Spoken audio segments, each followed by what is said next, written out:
આજની ધર્મકથા. પ્રણામ. મુનિસુરત સ્વામી ભગવાન એમનું દીક્ષા કલ્યાણક. પરમાત્માની દીક્ષા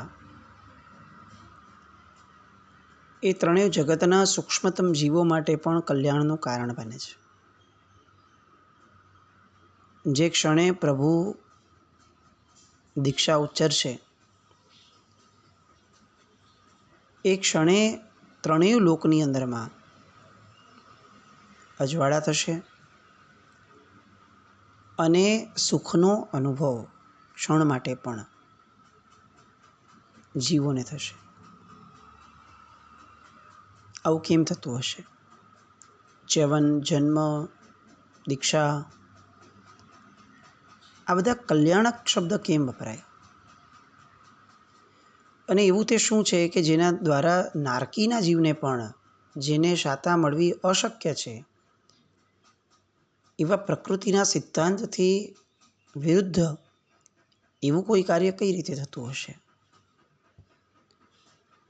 સામાન્યતઃ પરમાત્માનું શાસન અહીંયા ચમત્કારો નથી હોતા.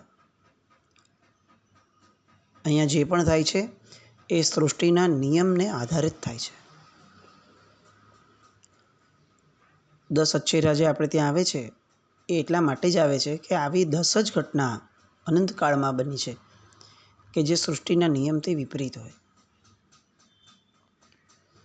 બાકી અહીંયા બધું જ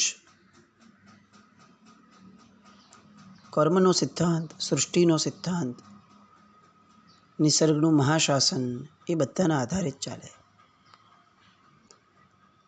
અને એ આધારે એમ વિચાર કરવા જઈએ તો નારક કઈ રીતે સુખ પામશે? તો એનું બહુ સરસ કારણ દર્શાવે છે. પ્રભુ જ્યારે તીર્થંકર નામ કર્મ બાંધે છે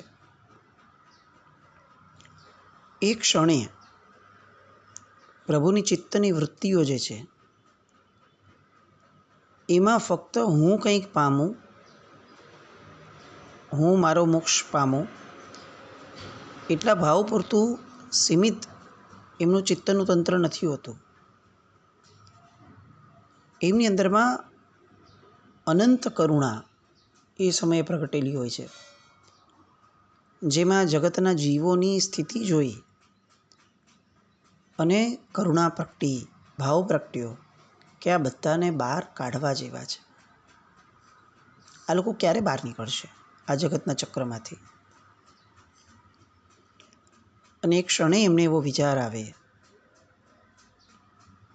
જ્યારે તીર્થંકર નામ કર્મ બંધાતું હોય એ પૂર્વેની ક્ષણમાં પ્રભુ પોતાના ચિત્તને એટલી હદ સુધી વાસિત કરતા હોય છે એ ભાવથી કે જો મારું ચાલે તો હું આ જગતને સુખી કરી દઉં. આ જે સુખી કરવાનો ભાવ કુદરત એને ઝીલે છે અને આ ભાવના રિવોર્ડ સ્વરૂપે, આ ભાવના બોનસ સ્વરૂપે જ્યારે જ્યારે એમના આ 5 કલ્યાણકો થાય છે ત્યારે ત્યારે આ જગતના જીવોને ક્ષણ માટે પણ સુખનો અનુભવ થાય છે. આનો અર્થ શું થયો? જીવ જે ઈચ્છે છે કુદરત એને પૂરું કરે છે. આ જગત તથાસ્તુ કહેવા માટે સદાય તત્પર હોય છે. જો જગત તથાસ્તુ કહે છે તો લોકો દુઃખી કેમ થાય છે? કારણ કે લોકોને દુઃખી થવાની ઈચ્છા થાય છે. તંત્ર તો તથાસ્તુ કહેવા માટે તૈયાર છે. હવે નક્કી આપણે કરવાનું છે કે આપણા વિચાર, વાણી, વર્તનમાં સુખની ઈચ્છા છે કે દુઃખની. જો આપણે કોકને દુઃખી કરવાની ઈચ્છાવાળા છીએ તો એ તથાસ્તુ થશે, કોકનું દુઃખી થશે અને જે કર્મબંધ થશે એના દ્વારા આપણે દુઃખી થશું. એટલે મૂળમાં તો આપણે જ આપણું દુઃખ માંગ્યું હતું અને આપણે દુઃખી થયા. બહુ સાદો નિયમ છે આ. પરમાત્માએ ભરી ભરીને આ જગતનું કલ્યાણ માંગ્યું છે અને એટલે જ અનાયાસે પણ જગતના તમામ જીવો કલ્યાણને પામે છે. ગઈકાલ સુધી આપણે જોયું કે ઇન્દ્ર એ ક્ષીર સમુદ્રની અંદરમાં પ્રભુના એ લોચ કરેલા કેશ એને પધરાવવા માટે જાય છે, પાછા ફરે છે અને હવે વાજિંત્રોનો નાદ જે છે એ પૂર્ણપણે શાંત થયું છે. વિનયપૂર્વક પરમાત્માની એક બાજુ ઊભા રહી ગયા અને મેઘ ગંભીર નિર્ઘોષપૂર્વક મુનિસુર સ્વામી ભગવાન નમો સિદ્ધાણમ શબ્દ ઉચ્ચરે છે. પોતે સ્વયં અરિહંત થવાના છે. ક્યાંય પોતાની આત્મપ્રશંસા ઇનડિરેક્ટલી પણ ન થઈ જાય, આ એનો શાશ્વત ધ્યાન રાખતું આ એક ક્રમ છે. જીવનમાં જ્યારે પણ આપણને આપણી પ્રશંસા કરવાનું મન થાય ને, હું કોણ છું, હું કેવો છું, એ લોકોને દર્શાવવું છે, એવો ભાવ જ્યારે થાય ને, ત્યારે ફક્ત એક ક્ષણ માટે આપણે આ વિચારી લેવું જોઈએ કે તીર્થંકર પરમાત્માઓ એ નમો અરિહંતાણમ નથી બોલતા દીક્ષા લેવા સમયે, કારણ કે એમણે આ જગતને એવો સંદેશો નથી આપવો કે લ્યો બોલો, પોતે જ અરિહંત છે ને પોતાને નમસ્કાર કર્યા. નમો સિદ્ધાણમ શબ્દ બોલે છે કારણ કે એમનું લક્ષ્ય સિદ્ધ થવાનું છે. અરિહંત થવું એ લક્ષ્ય નથી, લક્ષ્ય સિદ્ધ થવાનું છે, પણ અરિહંત થઈ અને સિદ્ધ થવાના છે. વાત સાધ્યની હોય, સાધનની ન હોય. અને અહીંયા પરમાત્મા નમો સિદ્ધાણમ પદ બોલે છે, અનંત અનંત સિદ્ધ ભગવંતોને નમસ્કાર કરે છે. એ પછીથી કરેમી સામાયમનો પાઠ ઉચ્ચરે છે. પ્રભુ એમાં પણ બંતે શબ્દ નથી બોલતા. જે આપણે કરેમી બંતે સામયમ સાવચ્ચમ બોલીએ છીએ, એમાં પણ પ્રભુ બંતે શબ્દ ન બોલે, કરેમી સામાયમ શબ્દ બોલે છે. આ અવિનય નથી, આ આત્મજાગૃતિ છે. પોતાની અવસ્થાઓ એમને ધ્યાનમાં છે અને એના ઔચિત્યપૂર્વકનું ઉચ્ચારણ છે. આ આપણને ખરેખર સામાયિક નામનો ધર્મ કેમ પસંદ આવવો જોઈએ, કેમ એની માટે આપણને આટલો બધો અહોભાવ થવો જોઈએ? કારણ કે આ એકમાત્ર સૂત્ર એવું છે કે જે સૂત્ર બોલતા સમયે આપણને રિયલાઇઝ થાય કે એક્ઝેક્ટ ભગવાન પણ જે બોલ્યા છે આપણે એ જ બોલીએ છીએ. બીજું એક પણ સૂત્ર આપણે એવું લાવી નહીં શકીએ કે ભગવાન બોલ્યા હતા અને આપણે બોલ્યા, પણ આ એકમાત્ર સૂત્ર એવું છે કે જે સૂત્ર અનંત તીર્થંકર પરમાત્માઓ પોતાની દીક્ષા સમયે બોલ્યા હોય અને અનંત તીર્થંકર પરમાત્માઓ પોતાની દીક્ષા સમયે બોલશે. આવું સૂત્ર એ પરમાત્માના અંશ હોવાનું જે એક રિયલાઇઝેશન આપણને આપે છે, એનો જે આનંદ આપણને આપે છે, એ સામાયિકનો આનંદ છે. આપણા ગુરુ ભગવંત કોઈ સૂત્ર બોલ્યા હોય કે કોઈ શબ્દ બોલ્યા હોય ને આપણને સાંભળવા મળે ને, તોય આપણને આનંદ છે કે મારા ગુરુ ભગવંત કાળ કરી ગયા ભલે, પણ આવું બોલતા હતા, આ જ શબ્દ બોલતા હતા. જ્યારે આ તો તીર્થંકર પરમાત્માઓ આ જ શબ્દ બોલ્યા હતા. કેવો રોમાંચ જન્મે એ શબ્દ બોલતી વખતે. સૂત્રના અહોભાવો એ જેટલા જન્માવશું એટલું આપણને ખરેખર એ સૂત્ર ફળશે.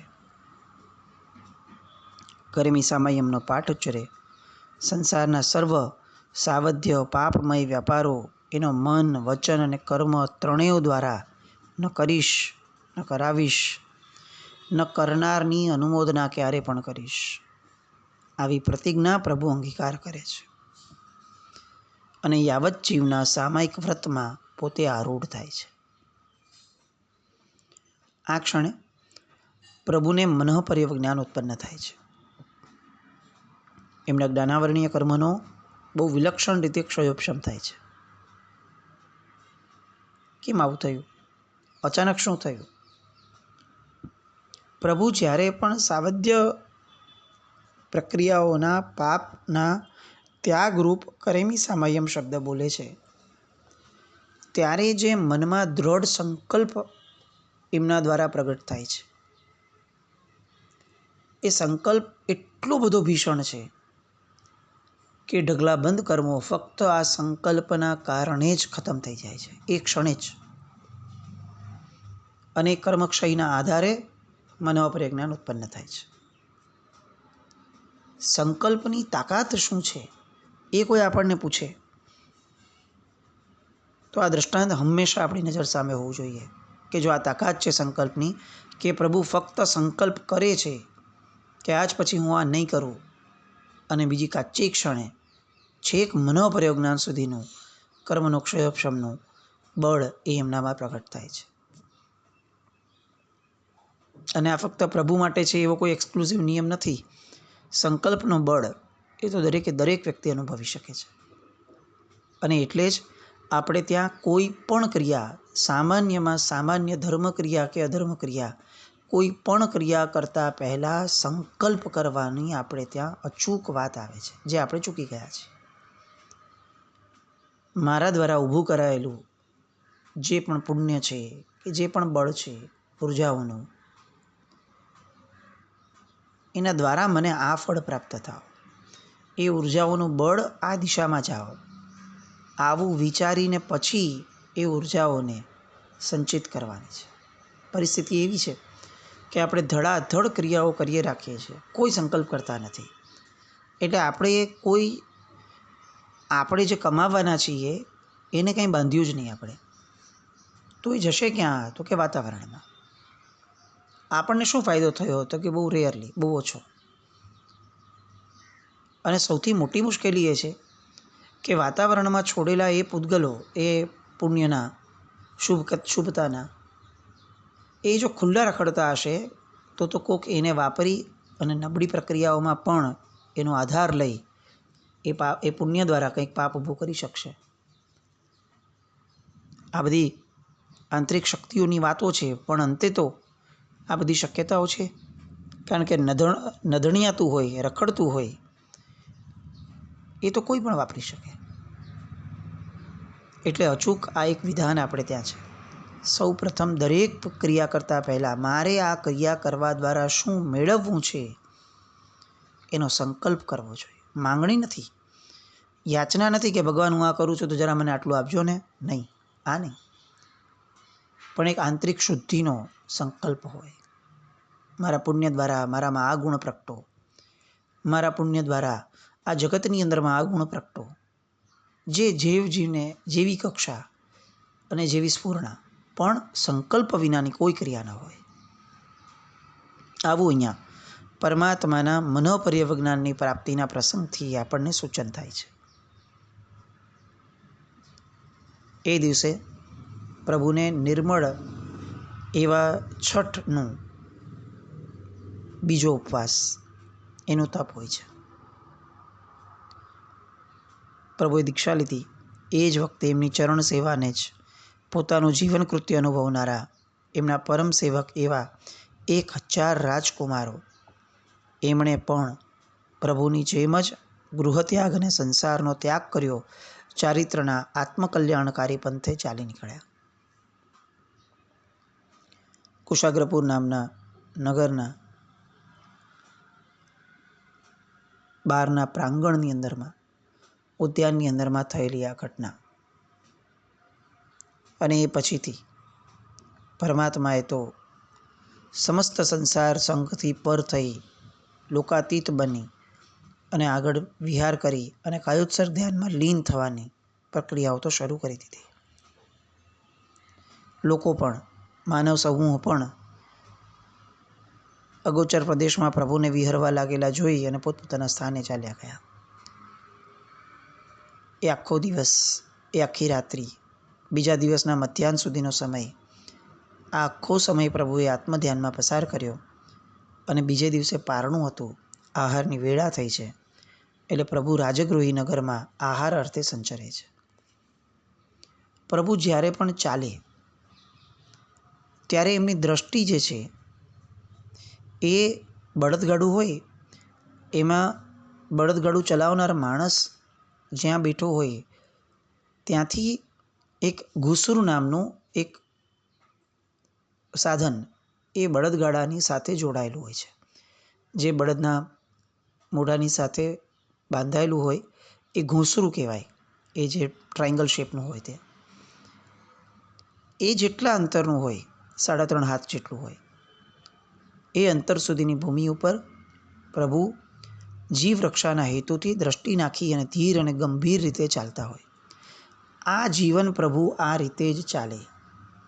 ક્યાંય ચાલતી વખતે આજુબાજુ ડાફોડિયા લેવાના, કોઈકને જોવાનું, ક્યાંક કુતૂહલ કરવાનું, કંઈ જ નહીં. પ્રભુની દ્રષ્ટિ આપણે ત્યાં છે ને, નીચું જોઈને ચાલવાની વાત હંમેશા બોલાય છે. મૂળમાં નીચું જોઈને નથી ચાલવાનું, એ 3.5 હાથના અવગ્રહથી ચાલવાનું છે.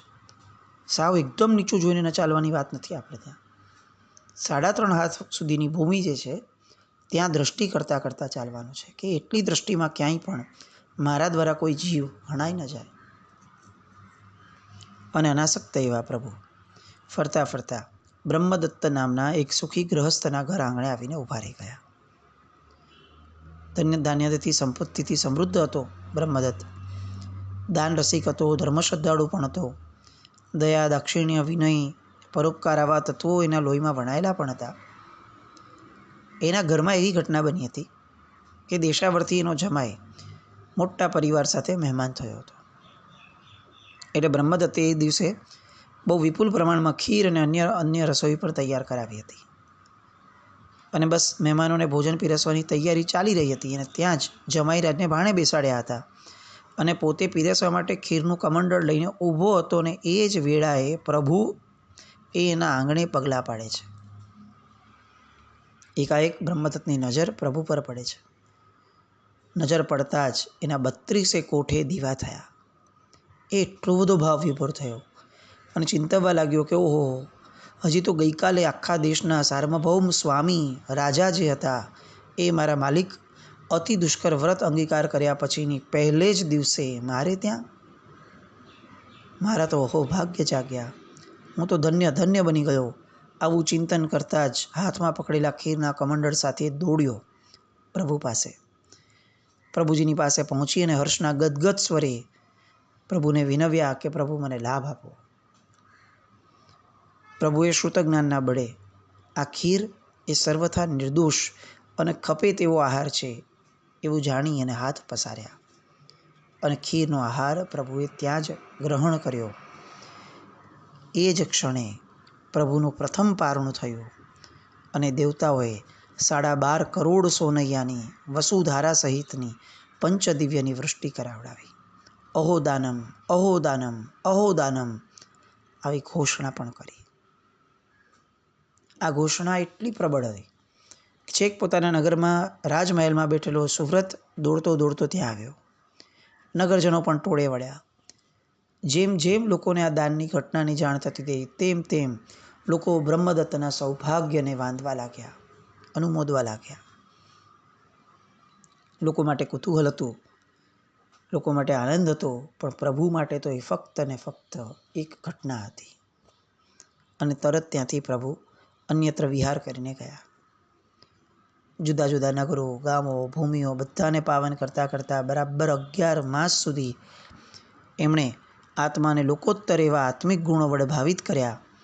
આત્મદ્રષ્ટિએ અનુભવાતા દોષોના સર્વથા ઉચ્છેદનું કાર્ય કર્યું. આત્મ સ્વરૂપમાં સહજ સિદ્ધ એવી રમણતા પ્રગટ કરી. અને 12મા માસના પ્રથમ પખવાડિયામાં પુનઃ પ્રભુ રાજગૃહી નગરીમાં પધાર્યા. નીલગ્રહ ઉદ્યાનમાં ચર્મવૃક્ષ નામના વૃક્ષ નીચે એમણે સ્થિરતા કરી હતી. સાધનાના અંતિમ તબક્કામાં એમણે પ્રવેશ કર્યો. ફાગણવદ 12નો દિવસ ઉગ્યો.